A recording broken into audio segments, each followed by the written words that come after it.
On the 19th of December 1487, the largest recorded human sacrifices in Mesoamerican history took place at the 6th Great Temple of Tenochtitlan. Welcome to HistoryPod.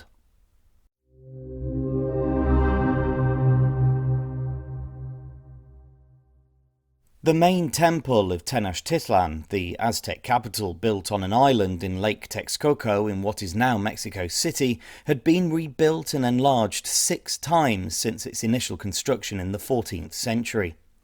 By the time the 6th temple was inaugurated in 1487, it consisted of a dual pyramid structure with twin shrines at its summit, dedicated to the god of war and the god of rain and fertility, respectively.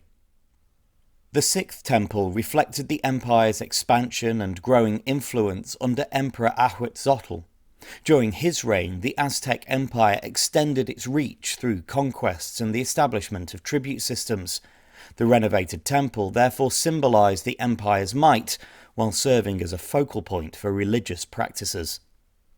The elaborate opening ceremony began on the 19th of December 1487 and lasted for several days.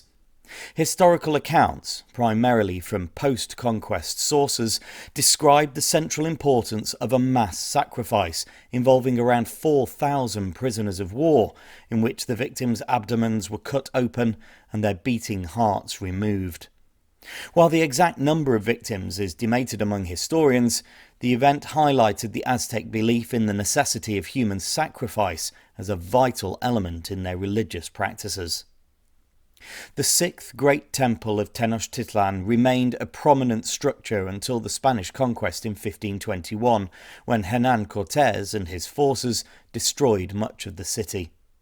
The ruins of the Templo Mayor were later rediscovered in the 20th century, and they now form a significant archaeological site and museum in Mexico City, offering insight into Aztec architecture, religion, and culture.